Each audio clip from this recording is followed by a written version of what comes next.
Yeah. Hello, Adam. How are you doing? Good. How's it going, Andy?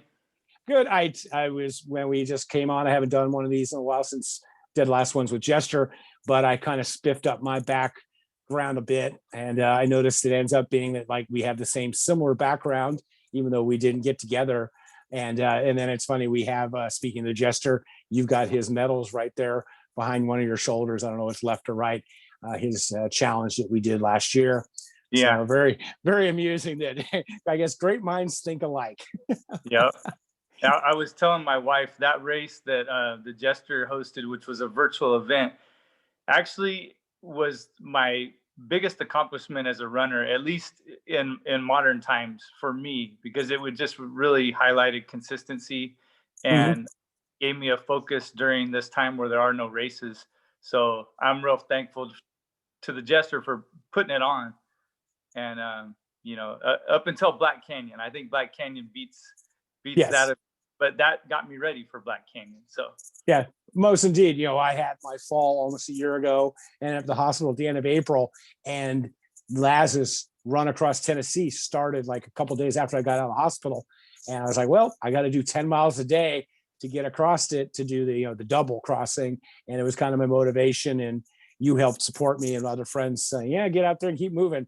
It was some slow going, but it was definitely the kind of the mental thing I needed to just get back up and get in the saddle. So you spoke about the Black Canyon, and we talked a little bit about it. That you went there and did the 100K, and why did you go to that 100K?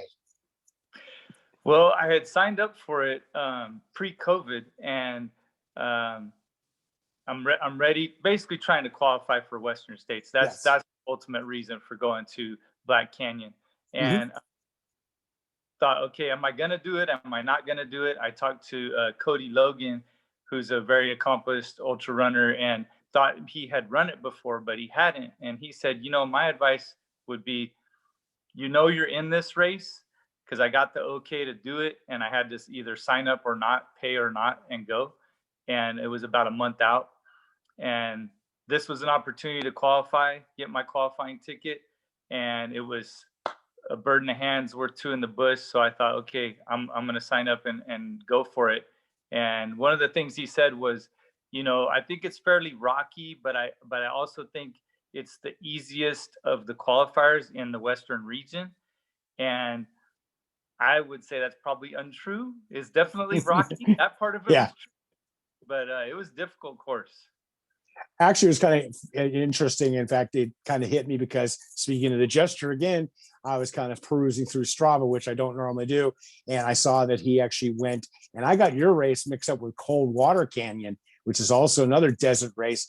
And so when I was telling you, oh, I've heard it gets really cold and miserable there, that race is actually in early January, and he actually went and did it, and it's now like 196 of his hundreds. And so in my head, when we talked about the race beforehand, I had Coldwater Canyon was more in my head, but desert is desert, and there's no way. I mean, we went and we could talk about it later. Cuyamaca, we did that 100K with you a few years ago, and I gotta imagine Cuyamaca is way easier than what Yeah. you just did. Yeah, because Cuyamaca, I can run. I mean, there's a few Yeah. places, and there was some rocks that I remember when we were out there in the middle of the night with the wind and I was kicking him. And I remember what I said to the race director afterwards. I said, I started concentrating on trying to kick the rocks because I think I missed more of them than actually trying to miss the rocks. And so I'm sure that Black Canyon was far, far worse. So Yeah. Black Canyon was definitely a much more difficult than Cuyamaca, and the times I'd done Cuyamaca, I just wasn't as trained and prepared as I was this time. But I'll definitely go back to Cuyamaca and tackle that one because I want to get under 17 at Cuyamaca, so that'll be a goal down the road. And speaking of that, you got this Black Canyon, you got that Western ticket qualification, so you're in the lottery come November, December, whenever it is up there. But this quest started quite a few years ago, didn't it? What was kind of the history?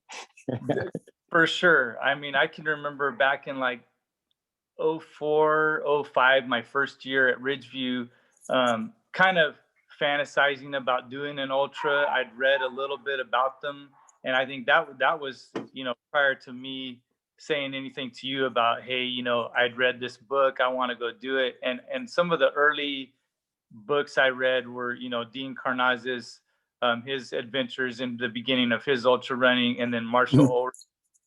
Ulrich. He really became kind of one of my heroes.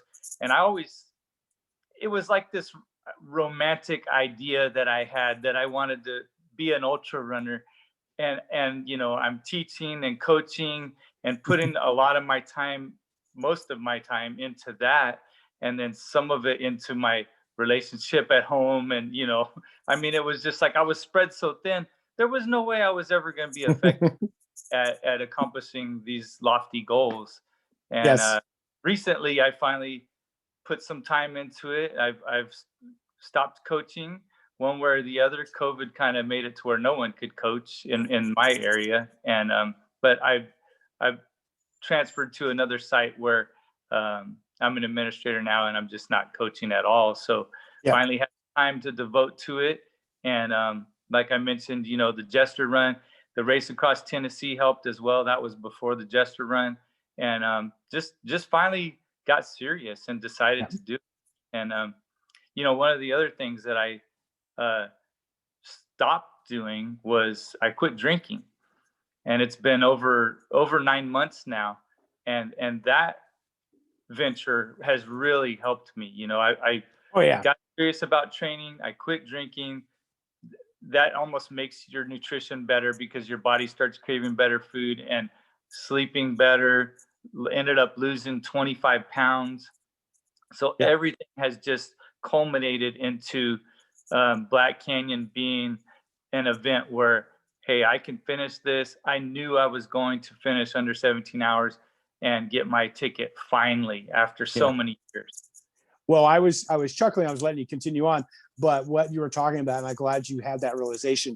I started my run camp in 2009. In fact, kind of go back a little bit.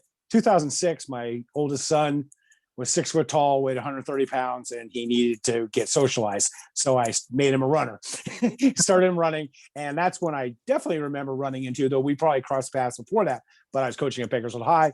You were at Ridgeview. And so I know by like 2006, I wasn't doing ultras yet, but I was doing marathons. And then like 2010, when we probably knew each other better, you started talking to me more and more about them.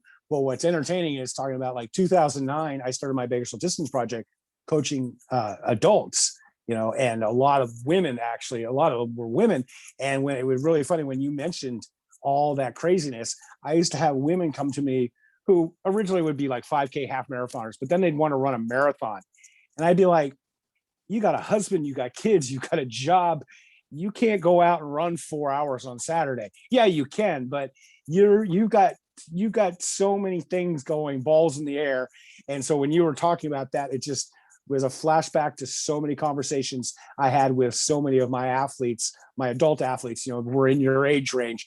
And it'd be like, oh, wait till the kids get into high school or are gone, your 30s and 40s, and then you can take off and pursue marathon, not even ultras, just marathons.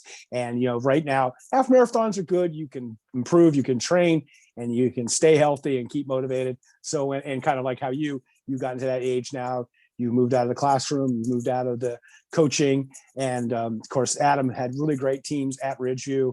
They won a lot of city championships. Valley, we're here in Central California, and then ended up, his team won the state cross country a couple of years ago. So now he's moved off and finally left coaching. He took a while to even leave coaching. He was doing very many.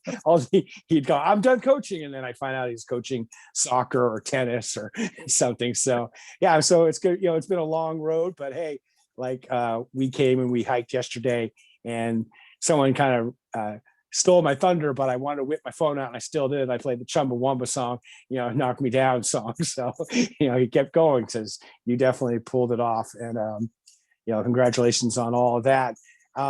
So you went there, and there was a wave start. And one of the concerns I had, but I didn't bother saying anything to you, was you're like, oh yeah, I'm starting like at 9 or 10 o'clock in the morning. I was like, man, couldn't you got like a 6 a.m. start? So you got plenty of less darkness. And I guess that was just Right. totally random, or how you signed up is how you got that, or what? Well, best I could figure, it looked like they they did it by your ultra sign up grade, Mm. Oh, and I was kind of in the middle. hmm. 'Cause first start Yeah. wasn't until 7 a.m. Yeah. So the the elite group started at 7 a.m., which is Oh, late, okay. but that's when they started. And so I was at 9:15. I Yeah. actually got bumped up at the last minute from 9:30. I was going to be at 9:30. And so Yeah. yeah, I was thinking the same thing. It's like, oh man, I wish I had more daylight, Yeah. but it is what it is. I mean, Oh, you're yeah. going to be running in the dark no matter what you do. I'm not fast enough to try to chase the sun and make it before the sun goes down. But But you got an extra couple hours of dark. yeah, If yeah, you could have started a normal race at 7 o'clock, that would have been a hell of a lot better off. So yeah. And that's just how things go right yeah, now with COVID. You know, they're doing yeah, multiple wave starts. You know, I went out and did Javelina October 31st, and they did 5 waves, but they were on different days. And hmm, so they did a Thursday, they did 2 on Friday, 2 on Saturday, and a Sunday. And those were for the 100 miler. They had 100K and other events going on as well. And then within those, they had wave starts. And yeah, that event, I felt like I was ready for that one too, but I had an issue with my shoe, where I'm running on Hoka Speed Goat 4s, and I had run on the 3s, and I loved them, and everything was great. And they come up with a new design, and the tongue is basically rubber, and it's way too long. And so it's like, if these are my toes here, in the crook of my ankle, the tongue yeah. is poking there over and over and over. And Oh after yeah, about 20 miles, it felt like I had shin splints. I didn't know what was going on. I didn't figure it out. And I'm running on new shoes that I had gotten like a week before the event. And I know that's kind of one of those things you probably shouldn't do, but I had run on the shoe before and didn't realize that I broke it in gradually. And so yeah, when I get on the shoe, that soft rubber is really not very soft, and it was poking that nerve. So after the second loop, mile 40, I'm just really feeling like I not just shin splints, but I think I got a stress fracture. I don't know what's going on. So I changed hmm, my shoes. I did another 10 miles. I finally figured out it's the tongues. So I cut the tongues, and now I'm running on my old softer shoes, but it's too late. The damage was done. yeah. So um, Black Canyon ended up being the qualifier, and With Javelina, was it the same model you were wearing, or same were you model, wearing the? Yeah, yeah, same yeah, model. I put on the softer broken in shoes. I brought them with me in case yeah, I felt like I needed the old pair, and it it's just a bad design. I mean, yeah, and I wrote Hoka and told them, hey, I'm sure it's going to change, yeah. because I'm sure they have enough people complaining about it. But that tongue is just super long. It's kind of ridiculous. I'm thinking maybe it's designed so that rocks don't get in there, almost like um, A uh, gator. a gator, like a built-in gator or something. But yeah, I don't use gators. I've never liked them, and the tongue definitely doesn't need to be your built-in gator. Yeah. Well, I used to, speaking of gators, I got suckered into using gators, and I used to use the dirty girl gators. And the problem with the gators is, especially in desert, your shoes get warmer, they get hotter because they do build up stuff, and you still get junk in your gator. And then you got to empty the shoe anyways. I found that stuff still got in it. And then the Right. worst part, and the other part was, it was actually at a race. I was looking on your thing, and you were at the Montero de Aero race one year. I don't know if it was the one we did together, but it was at one of them where I was coming down the Valencia Peak. And for me, I was moving. I was probably running about a 10-minute mile down that skinny, narrow trail. And next thing I know, I'm flying in the air. I didn't fly very far, but I'm in the air, and then I land on my back like a turtle in the bushes off on Right. the cliff. And what had happened is a goddamn branch had tripped me up and caught my gator. And I tripped, it flew, and I used to skateboard, so I can fall well. And I fell on my back, and then thankfully someone helped me because I was kind of like stuck like a turtle. And after that, I was like, I'm not wearing gaiters ever again, because I could have went right off the side of the hill. So that was definitely a thing. Yeah. So I was watching the Black Canyon. They had some cool drone footage, and saw that it was a pretty rustic, deserty race. Did you guys, it had some stream crossings? Was there water in the streams this year? No, very little. Didn't get wet on the stream crossings. And that can be something where, in years past on a heavy rain year, they completely changed the course because of it, Mhm. because it's dangerous. Yeah. Because they can get pretty high, they're pretty wide, but Yeah. where we crossed the two major ones, um, I was able to step on rocks on one of them, and then the other one were logs and so I didn't get wet at all. Cool. All right. And so your race plan, you guys, so you started at 9:30. How many people started in your wave, roughly? They were like 30 per wave. Yeah. Yeah. Was it was like like with a lot of races, did you how was it much different? I mean, it must have been a lot more lonelier. Like you weren't with people that I know because Cuyamaca's got quite a lot of people, and Javelina obviously too. Yeah. So I mean, I've run enough ultras where I kind of know what I like, and I actually like to be by myself. I think mhm. it's one of the reasons I gravitated towards ultra, because I like the solitude. What I do all day, every day, I'm around so many people. I basically started out my profession as a teacher, around kids all day, and colleagues, and then coaching, and everything I do. It just seems like I'm surrounded by people all the time. And so for me to be able to get away and get into the solitude of just being out in the open and being with myself and in my own mind, I enjoy it. So Mhm. I I love COVID ultras. I mean, it's like you start out, and then before you know it, you're by yourself, and every now and then, you're with someone and you can talk a little, but I Yeah. really like solitude. Yeah, so you guys were it was it was out there. Yeah, see, like I'm the exact opposite, but then again, it's kind of I own my own businesses, I record store and various things. And so for me, like the solitude of trail running doesn't have any appeal to me whatsoever. Like I'm like, I paid money to be out here in the woods by myself. Why? And that's kind of why I like the loop races because I just can't handle just being out there for yeah, I just kind of lose my mind. Yeah. But when you talk about it like, oh yeah, but at my job, I'm like, yeah, that makes sense. It's just kind of like when I owned my record store for 20 years, people would be like, oh, socializing and doing stuff. And I'd be like, that's all I do all day for 10, 12 hours a day is talk to music fans. So last thing I want to do when I go home is go back out and talk to people about other stuff. So it's kind of like just totally different types of things. So you ended up getting out there, pacing. How the kind of walk us through like what was your how were you doing in the beginning, and then kind of the turning points, and kind of you told me about some of the revelations you had out there.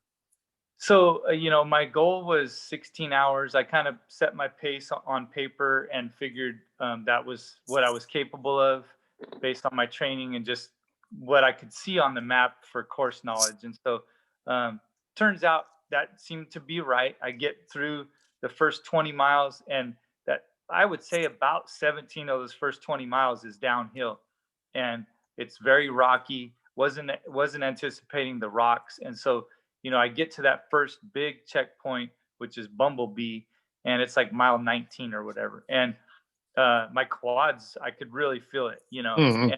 And one of the race directors, Jamil Curry, his big advice for the race is that first section, don't go out too fast.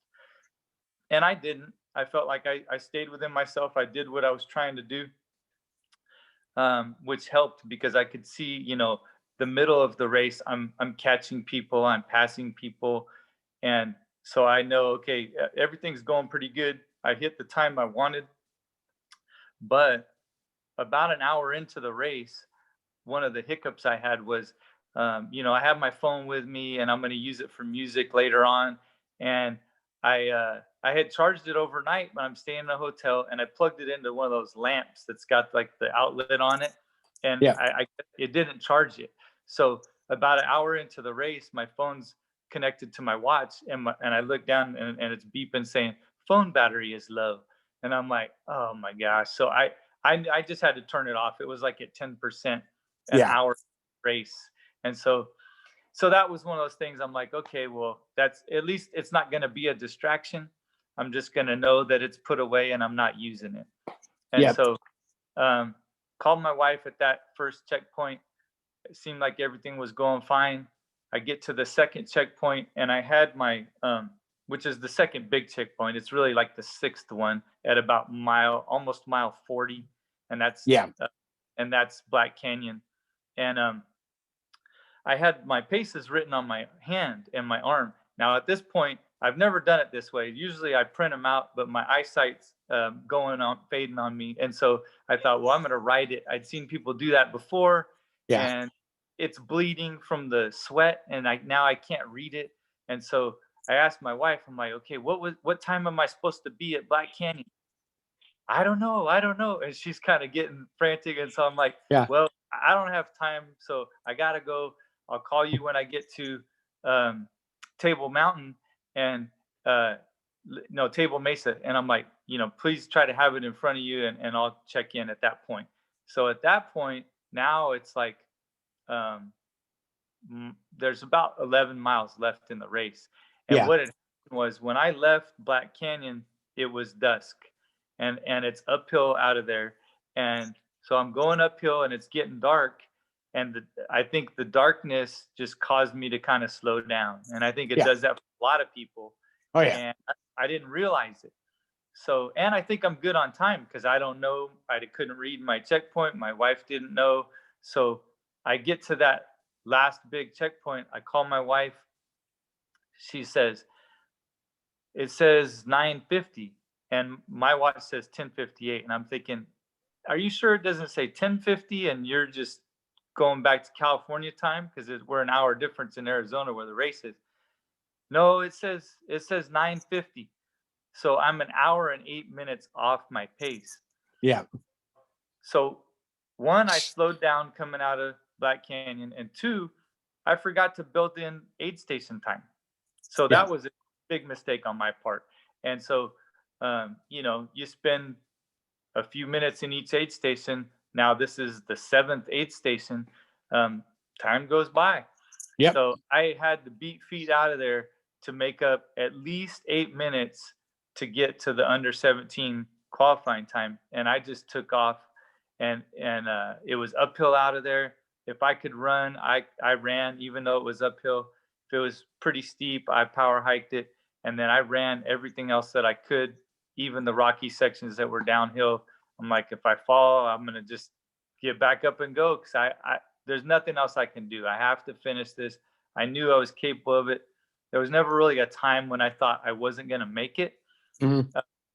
And got it done. I Yeah. ended up 16:41 and 57 seconds. So I made up like, I guess about 26 minutes on those that last 11 miles. Yeah, it was interesting. I was out working out here in town, and then I was at home playing poker and looking on the internet. And I go on the website, and their timing system wasn't working, so I had no clue where anybody was. And then, of course, they did have some really good live coverage with Jamil and another guy, and they had drone footage, so I got to see lots of the course. So what you're talking about, like that mile 30, it was like 60K mark was where the first splits were coming in. And I didn't really realize that, yeah, they sent the fastest guys first, so they're blasting through.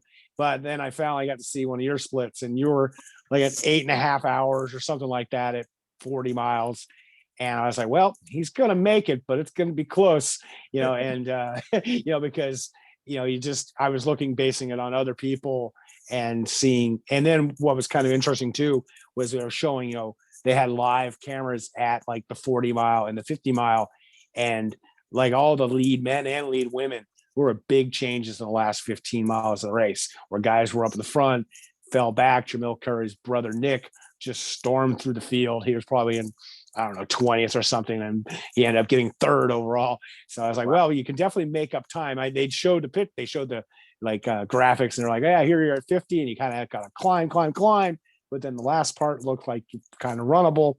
Mm-hmm. And so it's kind of interesting but the problem is you started at 9:30 and I went to bed probably about 10 o'clock, which was like midnight, 12 hours in. So I knew you weren't getting done anytime soon.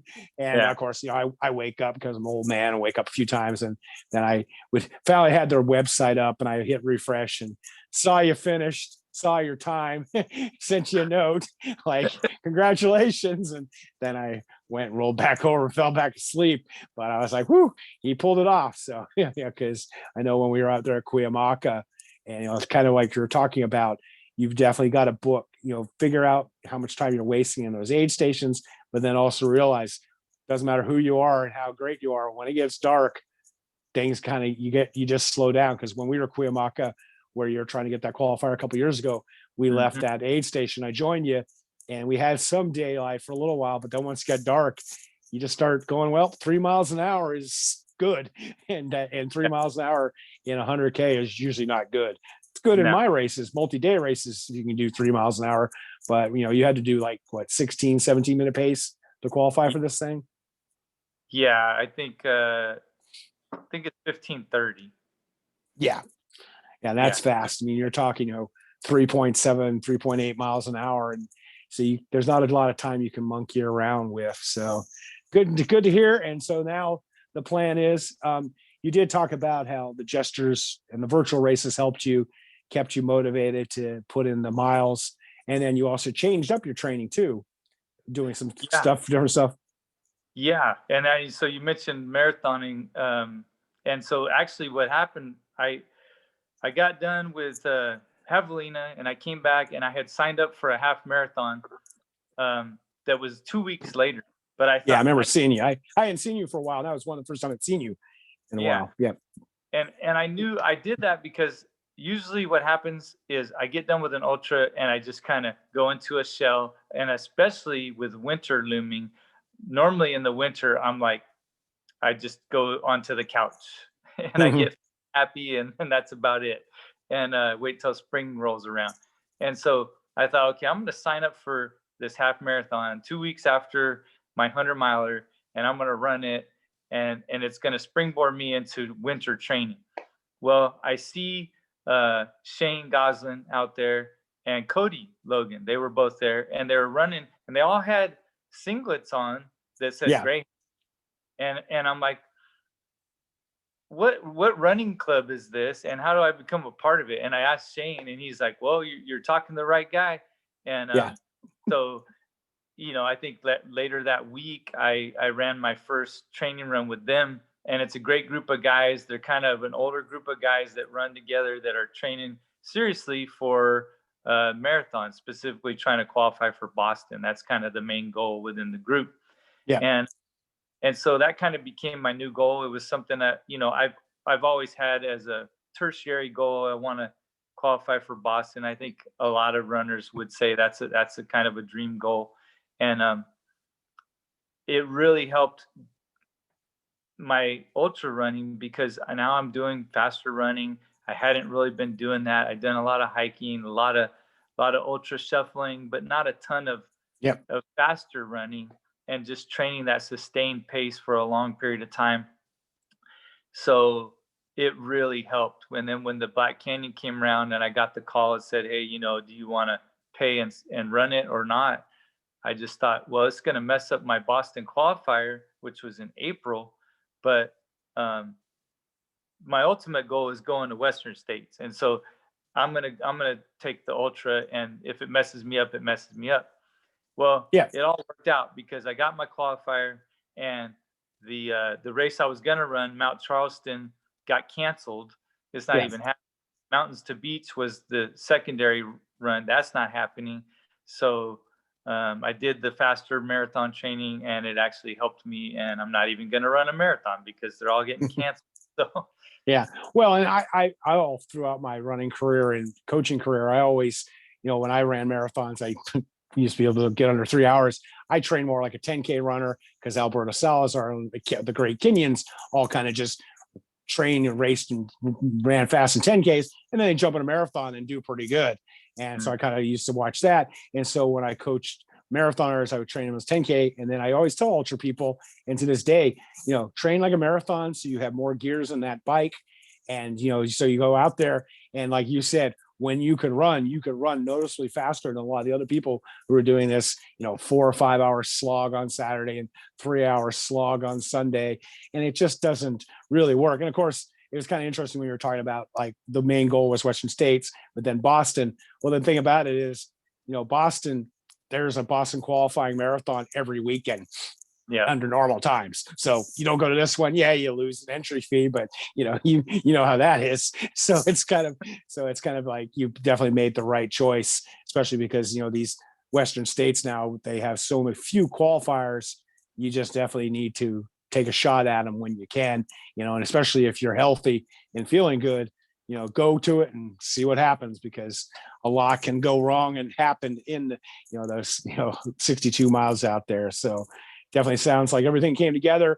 And so now for the all the way till November, you just kind of got to wait and see. And you're going to plan on going to the various lotteries to try and help your improvement. What are those things? Yeah, so December 4th will be the drawing, the actual lottery, and they do a live drawing. So Yeah. I'm planning to go to that, and basically I'll have one ticket in a lot of probably about 20,000 tickets. There'll probably be about 6,000 qualified runners in the pool, but they'll have multiple tickets, because if you qualify in successive years, your tickets number every time you don't get picked and you have a qualifier. So um, 2 becomes 4, 4 becomes 8, all the way, you get, people have 128 tickets in the till. Yeah. So I'm only gonna have one. So I'm hoping if I don't get picked, they do a secondary drawing for people who are present that didn't get selected, and you get a playing card. And um, like you said, they have you, like, let's say I've got the ace of spades, so they'll say, okay, everyone with a heart, go ahead and sit down, and then Yeah. everyone with a club, go ahead and sit down, and so they get it to where they whittle it down, and Yeah. they'll draw 3 people who are there, and then it's only a few hundred people probably Yeah. that didn't get selected that are standing there with a playing card. So I think that's my goal is, hey, if I don't get drawn in the regular lottery, hopefully I'll get lucky with one of those cards. I've often been lucky in card games and in Yep. raffles, and so I'm thinking, hey, if I'm there, I give myself a shot. And if I get in this first year, I'm hoping you'll be there with me to help crew and pace. And Yeah. I'm excited, and I'm optimistic. I think I'm going to get in. Yeah. Oh yeah. No, I mean, I was telling you a story. I know someone who went and got the lucky card. So, you never know. And, the thing is just, that's like I said, it's been such a long quest that just getting to be in the lottery for you is definitely, been something you've been pursuing for quite some time. And we kind of were talking about, even though we are in the same hometown. In fact, we went hiking yesterday. So it's probably just easier to do it on Zoom than trying to figure out how to do it.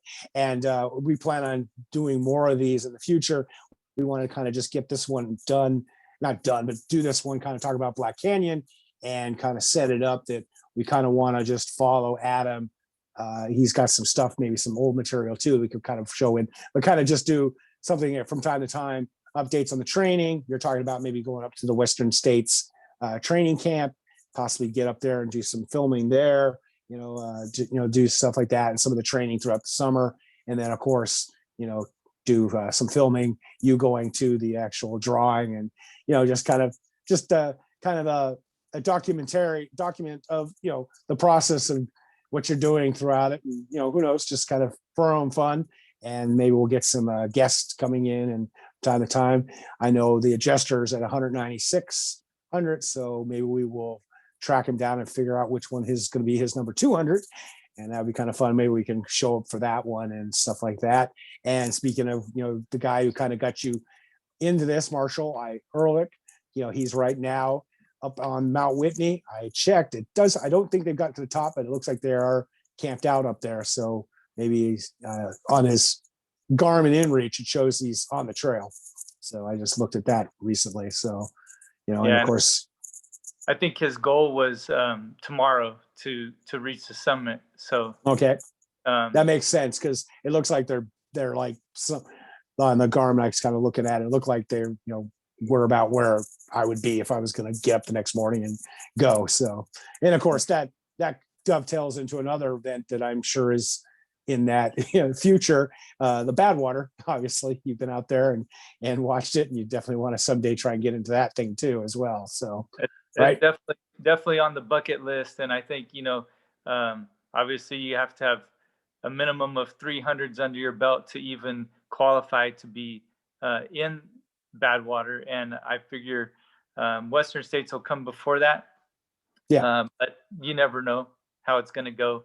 I'm definitely planning to get 100 this year. Whether it happens in 2021 or maybe at the beginning of 2022, I'm not exactly sure. But I think I'd like to get 100 in before Western States. But it might be sweet to just have that one be my first. I don't know. We'll see Yeah. how, we'll see how COVID goes, and whether or not some of these races happen. And It just, don't want to interrupt you, but it just, because it just popped in my head. You need to do Badwater Salton Sea if it happens this year.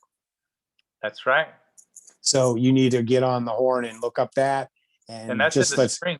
Eh? yeah, it's usually like March or April. I mean like March or May, that kind of time frame. So it is a few. I can Google it right now, but you should definitely look into doing that, because that's one of the things that gets you into Badwater itself, and he counts that as uh, At a the 100. qualifying race.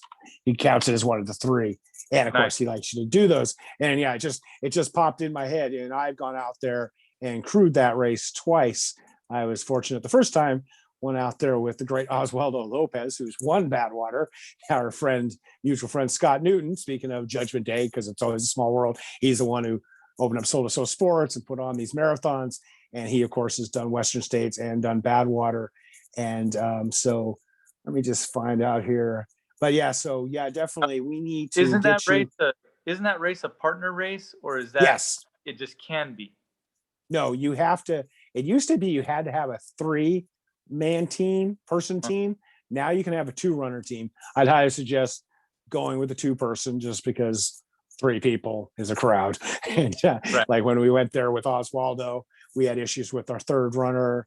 And then I went there another following year. Me and my Joel both times crewed that race. And the second year we were there, the poor guy lost 2 of his teammates, one guy who's finished Badwater many times. And so it looks like, let's see, the 8th edition with limited field will totally be held on November 7th, 2021. Okay. So there you go. But you Well, definitely no, need to. that's a good time actually.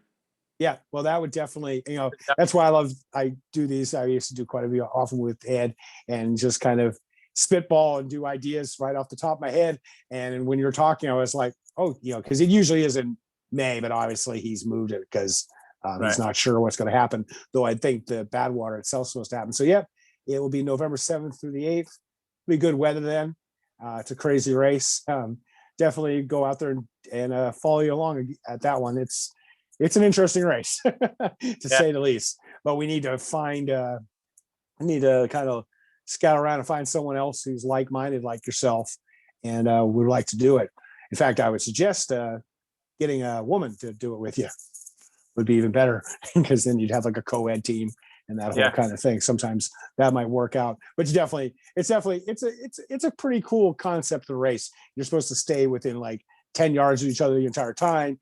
You can't, run off on your own and all that kind of thing. So, and it's kind of built on Badwater. You start at the Salton Sea and run through the desert, and you go up this 8-mile dirt trail at mile 40 called Hellhole Canyon, which is pretty epic. And then you finish just kind of like Badwater, 13 miles up Palomar Mountain. So it is a good preparation for Badwater. So I think that'll be cool. I think that'll work out. I thought we'd just kind of go over these couple things. The Black Canyon, was the canyon black? I didn't notice anything black out there except when it got dark. I think that was Yeah. No, why is it called Black Canyon? It's like, you're not very original or anything. So that's kind of, it looks like the high desert. You've got the big saguaro cactus, a lot of those, a lot of sage. Some of the rocks have some black to them, but those are like the white agate, I think is how you say it, or agate, that has the marble in it. Igneous or something. Yeah. Other than that, I don't know why it would be called Black Canyon. Okay. Well, like I said, I that was kind of I was really glad to see that you got that, and we will follow along with this adventure and see where it leads. And I definitely think you definitely should sign up for that Western States training camp, just to get up there and see the course and meet people and all that kind of stuff. It's quite an adventure. I think makes the the whole lottery process even more fun if you can go up and meet your fellow people who are also hoping to get in. Kind of Yeah, like, like you're like nominated for, a Grammy or Academy Award, and you can be there with all the other people who are nominated. Only one of you going to get it, but it's just right. kind of the whole, might as well just enjoy the whole thing. So, like I said, Yeah. congratulations on that. I think I know you're expecting a phone call, and I've got to wrap things up here. I want to try and throw this up onto the internet before I go to bed. And video always takes such a long time, but we'll definitely be back. And any final words about this this epic adventure, and at the beginning, just the beginning though, right? Yeah. It's been a long haul just to get to this point, but I feel like I've turned a corner, and I know that a lot of positivity is getting ready to happen, and so I'm stoked. And I want, as far as Black Canyon goes, I love the event. I'm appreciative of the people that put it on Aravaipa, but I'll never go back. That course was way too rocky, and I'm glad I got my ticket and checked that one off the block. But I'm not going back to that race. No, well, of course, the thing is, you definitely, if you don't get in the Western, you have to go back and you have to pick your races. But I think there will be some more races, kind of more low California races we're a little bit more familiar with than those Rocky Desert courses. So, okay. I Cuyamaca is a good one. I mean, that'll probably be my mainstay qualifier if I'm not doing another different 100. And we're talking about that you may do, before I let you go, did you are talking about maybe trying to do San Diego in June? Yeah, I signed up for it, and so I'm on the wait list for that, and we'll see what happens. That's a local or somewhat local 100-miler that I'd like to do eventually, and so I figured I'll sign up for that and see what happens. Yeah, and it's actually, a lot of it is on the Cuyamaca course. Course has been changed over the years multiple times, but yep, sounds like a good plan. It's always weird, like when I was doing these, I did quite a lot with Chesterton and a few other people, and it's always like, this was deep into the COVID, to be like, so what are your, well, no, I don't even bother asking what your plans are because we don't know them. I did see in the news that they're letting cross country and football practice, at least so here locally. So it was kind of funny. They said they could have non-contact practice, and I was like, and they just said football and cross country have non-contact practice. I was like, does cross country have contact? Yeah, you're doing it wrong. We used to have a little contact when we played ultimate frisbee on Friday. Yeah, I was like, you're doing it wrong if you got contact. Pretty rough. Yeah. Okay. Well, thank you for being on, and we will definitely do some more of these in the future. All right. And I will talk to you later, Adam. Have a good one.